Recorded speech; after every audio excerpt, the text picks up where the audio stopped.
Live from WoodTV 8, West Michigan's news leader, Tom Van Howe, Susan Shaw, meteorologist Craig James, and Jack Doles with sports. This is 24-hour News 8. I'm saying it's normal for a doctor to have sexual feelings. But it is a question of medical ethics. Tonight, in a targeted investigation, meet doctors who admit sexual misconduct and are given a second chance. Also tonight, accusations of police harassment turn a neighborhood meeting with police and city officials ugly. And somber, dramatic tones from both prosecutors and the defense today, laying out two diverse stories for the Oklahoma City bombing jury. Hi, everybody. I'm Tom Van Howe. And I'm Susan Shaw. In opening statements, lawyers painted two very different pictures of Timothy McVeigh, a man who so hated the government he killed innocent children. On the other hand, he was described as an innocent man, wrongly accused in a rush to judgment. Craig Wall has more from Denver. All right. How did it go today? Y'all tell me. Defense attorney Stephen Jones told jurors in his opening statement that Timothy McVeigh is not the Oklahoma City bomber. And in an unusual move, Jones then read the names of all 168 people killed in the explosion 2 years ago. I personally was revolted by his assuming that would be comforting to somebody. Jones attacked key elements of the government's case, including scientific tests, which Jones claims were contaminated at the FBI crime lab. Jones also questioned the testimony of star witness Michael Fortier, who says he cased the Murrah Federal Building with McVeigh, but then copped a deal with prosecutors in exchange for his testimony. But prosecutor Joseph Hartzler, in his opening statement, said the government doesn't need Fortier's testimony to prove McVeigh is guilty. Hartzler said McVeigh planted the truck bomb to show his hatred for the government and because he wanted to see blood flow in the streets of America. And can attend that board meeting and present your information. In the morning, prosecutors are expected to play an audio tape to start off their case. Dateline NBC obtained a copy of the tape, which captured the sound of the deadly explosion as it happened. Receive information regarding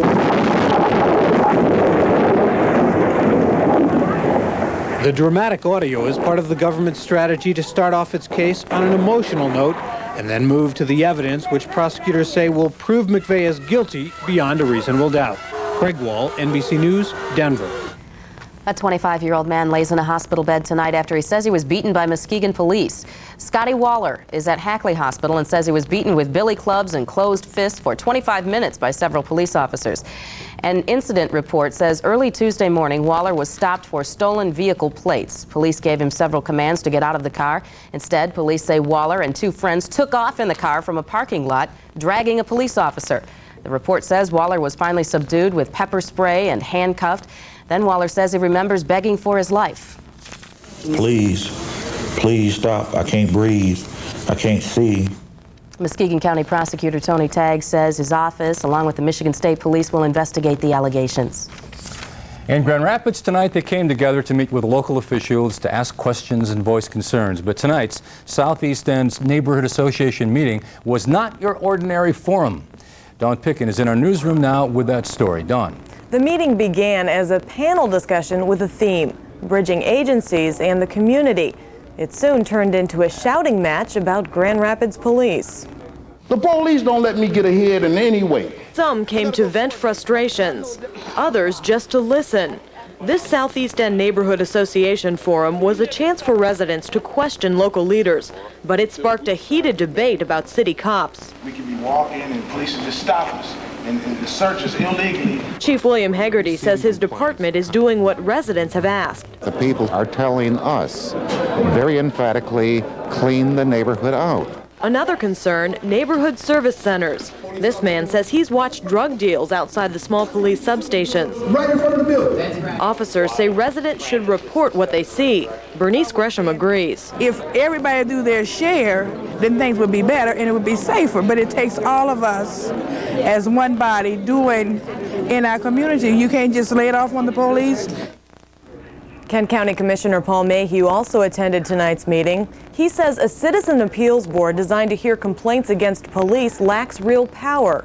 But some local officials say the panel just needs more time to prove itself. We're live in the newsroom. Dawn Picken, News 8. A grand jury indictment today reveals more information about the kidnapping of two Galesburg sisters. The indictment says Ronald Stafford and Ricky Gear conspired in planning the abduction of Jessica and Teresa Hayner nearly 2 weeks in advance. And it says the two men bought a car with a bad check, then drove it to Ohio and Kentucky to make sure it would hold up for the kidnapping. The indictment also charges Stafford with intending to engage in a sexual act with the girls. The third suspect, 17-year-old Lee Stafford, faces separate federal charges because he is a juvenile. All three suspects are being held without bond. This was the day some of the flooding victims in Grand Forks, North Dakota reluctantly got a chance to see what they had left. City officials allowed some evacuees to return to their homes in part of the city, but much of the city of 50,000 is still submerged by the overflowing Red River. The water levels continue to slowly recede from record highs over the weekend. And just a reminder that you can help WoodTV 8 and the Red Cross in the flood relief effort. You can drop off non-perishable goods at any of these D&W locations: Breton Meadows, Walker, Granville, Holland, Norton Shores, and Three Rivers. The Gainey Corporation will truck the goods to North Dakota. Or if you are so inclined, you may send a donation to the North Dakota Relief Fund in care of First of America Bank, 220 28th Street Southwest, Wyoming, Michigan 49548.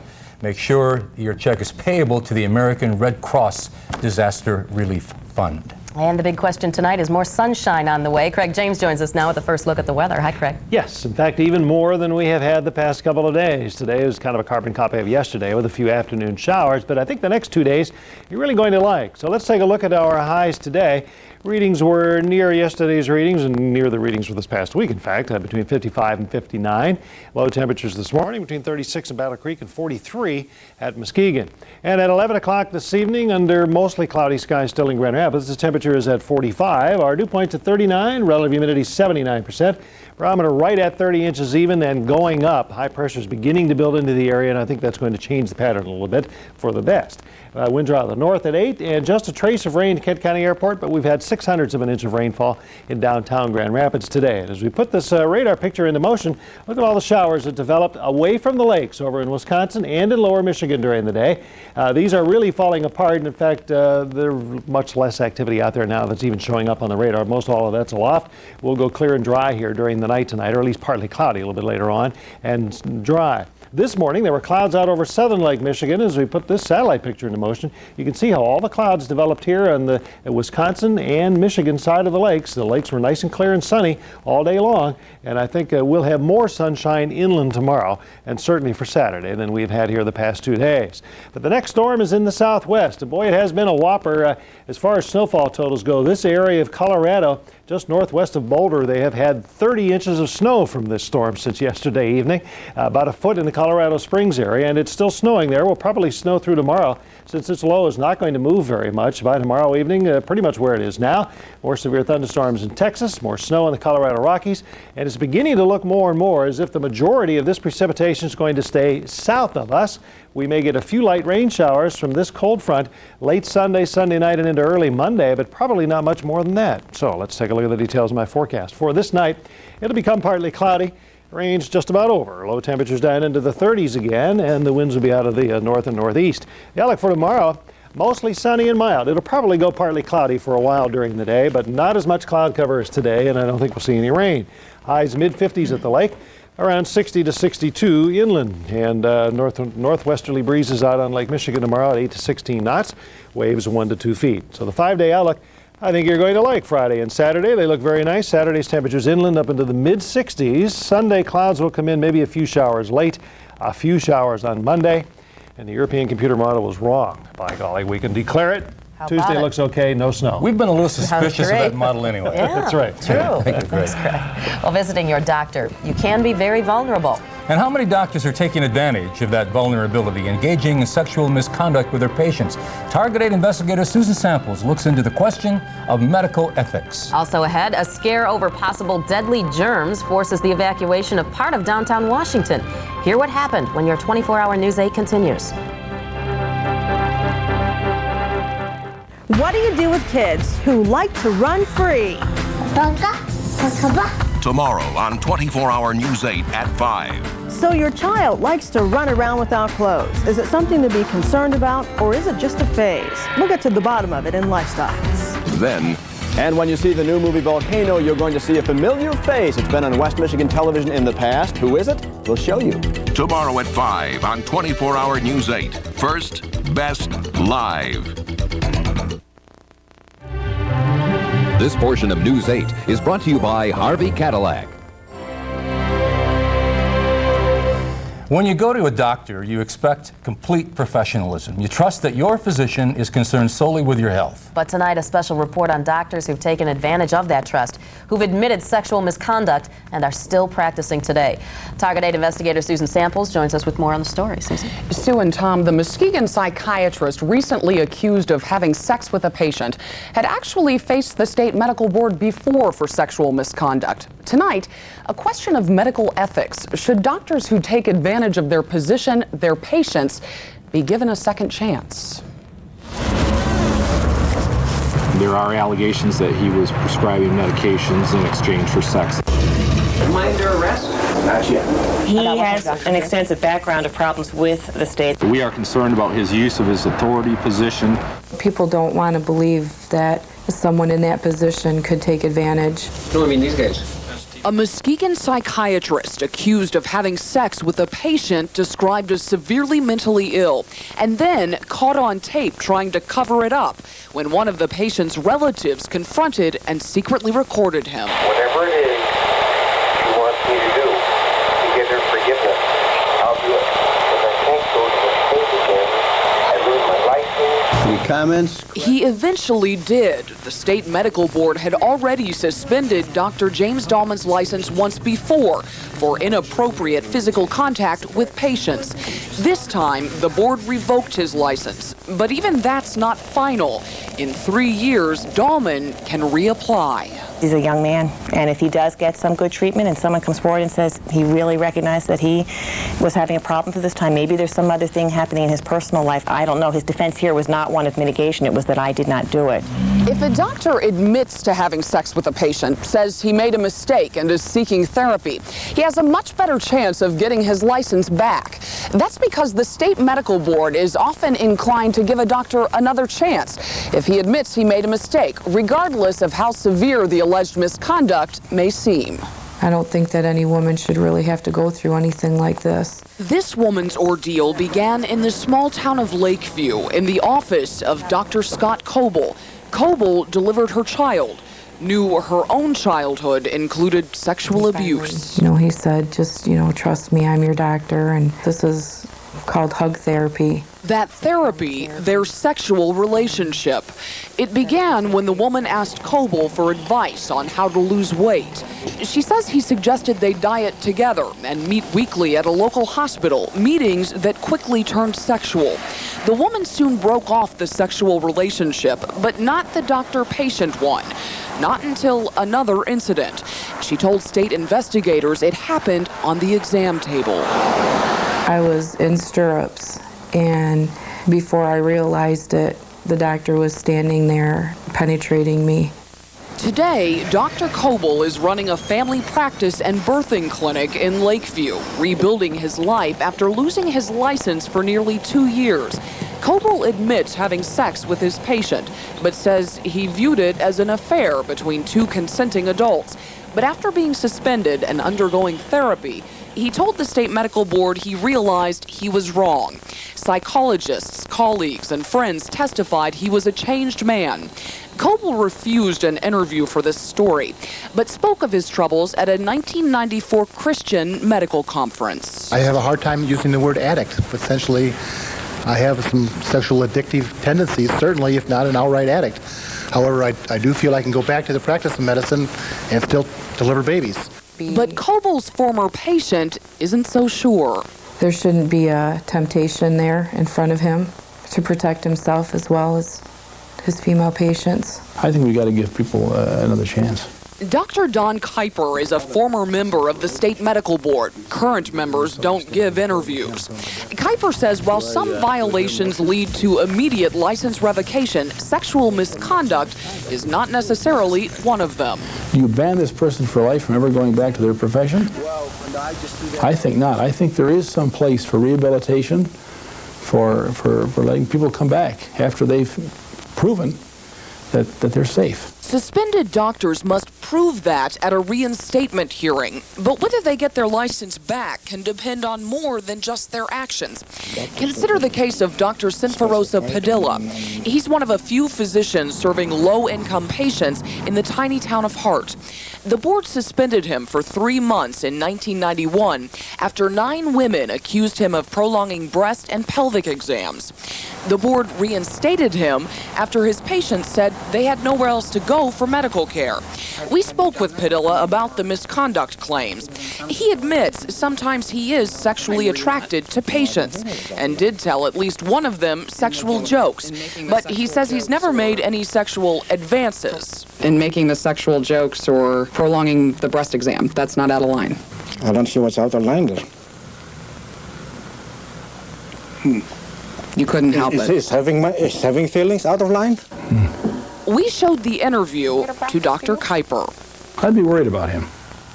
I'd be somewhat concerned whether he understands the true role of a physician. When you're a physician in the office seeing patients, the patients have their complete trust in you. The patient is totally vulnerable. So how many doctors actually take sexual advantage of that vulnerability? From 1992 to 96, the state medical board received 374 allegations of sexual misconduct. The board investigated 248 of those complaints, taking disciplinary action in 87 of them. That's out of around 245,000 licensed doctors statewide. To inquire about your doctor's disciplinary history, you can call 1-900-555-8374, and that information is public record. All right, thank you, Susan. Oh, interesting. Thanks, Susan. A frightening scenario plays out at the Jewish Social Service Agency in Washington today. A suspicious package leaked some kind of liquid, and now dozens of people have been quarantined. Find out what happened. And it's a great day for Battle Creek's resident tiger as he takes his place in Hollywood history. We'll show you when your 24-hour News 8 continues. A big scare in downtown Washington today. Police responded to a report of a deadly mixture of biological poisons sent to the Jewish group B'nai B'rith. 2 employees there opened a package with a suspicious liquid in a petri dish. Officials say the container was labeled with the names anthrax and Yersinia, the scientific name for bubonic plague. Police blocked off several blocks around the building. More than 100 people have been decontaminated. After testing the liquid tonight, the FBI says the substance is not life-threatening. Tonight, the United States has become the 75th nation around this world to ratify the Chemical Weapons Treaty. It's a treaty designed to relegate chemical weapons of war to the scrap heap of history. The Senate approved the treaty within the past hour by a vote of 74 to 26. It needed a 2/3 majority vote to be ratified, so it exceeded that. Senate Majority Leader Trent Lott had been uncommitted on the treaty, but late today threw his support behind it. Will we be better off in fighting it with this treaty or without it? Some would say that it's just a flawed treaty fundamentally. I don't think it is in that category anymore. Opponents warn, though, that the treaty will encourage, not curb, the spread of chemical weapons among rogue countries. West Michigan's most famous tiger now has his place in Hollywood history. Battle Creek's own Tony the Tiger put his paw prints in the famous sidewalk in front of the Man Chinese Theater in Los Angeles. Tony's celebrating his 45th anniversary as the spokesanimal for Kellogg's Frosted Flakes. Well, he says he was stunned. Tonight, Tiger Woods responds to Fuzzy Zeller's insensitive remarks. Find out what he had to say. And it's Thursday night, so you know Jack Doles is going bananas. It's all next on your 24-hour News 8.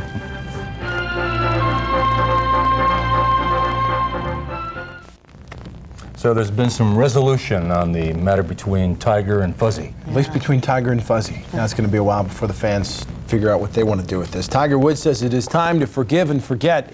Woods says Zeller's Masters wisecracks were out of bounds and he was disappointed, but he accepts Zeller's apology and said in a statement, quote, "I hope everyone can now put this behind us." Zeller came under fire for calling Woods that little boy and telling reporters to tell him not to order fried chicken and collard greens at next year's Champions Dinner at the Masters Golf Tournament. In the NBA, it is showtime now. The playoffs tipped off tonight. And look out for the Miami Heat. They issued a statement tonight in Game 1 against Orlando. Look at the great ball movement. Dan Marley to Isaac Austin. This was indeed a long night for the Orlando Magic. Then Marley spots up from, 40 feet? Book it, 99-64. Heat win game 1. Next up, New York with the Knicks. Ran all over Charlotte. Glenn Rice and the Hornets off to a cold start. On the break, Larry Johnson going to lay it up and in. 59-46 Knicks at the half. Second half, former Piston Allen Houston on fire. Knocks down the 3. He had 25 in the game, and the Knicks win it 109-99. Other games in progress. Rockets beating the T-Wolves 82-64, and the Clippers are trailing the Utah Jazz in the second quarter. In the CBA Finals, Oklahoma City wins the championship 4-2 with a win over Florida tonight. On the ice, Chicago Blackhawks weren't expected to give Colorado much of a run in this series, but a win tonight, and they'd have the Avalanche on the brink of elimination. So no such luck for the Blackhawks. They get clobbered tonight. This game in the third period. Off to the bad start, Claude Lemieux in the doorstep. He is going to knock one in the net, and it is 7-0 right now, Avalanche in the third period. In overtime, New Jersey and Montreal tied 3-3, and Anaheim and Phoenix tied at 1. That game is game 4. To the track now, Coopersville's Tim Steele will start in the front row at Saturday's Busch Grand National Race at Talladega. He qualified second for the Easy Care 500. Joe Nemechek will start on the pole. Talking baseball now. Frustrating day for Buddy Bell and the Tigers. Bell got the boot. Tigers lost their second straight. Ivan Rodriguez in the 7th. The big hit drives in 2. That snapped a 2-2 tie. 4-2 your final score. Also tonight, Athletics over the Twins. Indians beat the Brewers. Red Sox and Orioles. That game in extra innings. Cubs lose again to the Pirates 4-3 in the Midwest League. The Whitecaps a winner in Fort Wayne, and the Battle Cats clobber Quad City again. Finally, it is another Thursday night. Time for a look at some of the good, the bad, and the ugly in the world of sports. It's time to serve up another size-splitting bunch of Dole's Bananas. Hey, Banana Bunch, you are going to fall head over heels for this week's bunch. I mean, we are risking life and limb to bring you the latest in banana fashion. Hey, if Dennis Rodman vacationed in Hawaii, do you think... don't go there. I'll tell you what's fashionable this week. Great plays, whether it's Drew Barry beating the buzzer or the lady in her tramp. You won't believe some of these efforts, like the pinpoint shooting of New Jersey goalie Martin Brodeur. Goalies aren't supposed to score. Time for the boys this summer to show off their stuff, and the center fielders are the center of attention. Damon Buford, how about that? Anaheim's Jim Edmonds lays it on the line. And if you like the home run ball, don't invite Toronto's Otis Nixon to your next game. He'll steal your thunder. Fantastic. Well, time's running short, but before we go, time to humble our heroes. What's a bananas without a bunch of blues?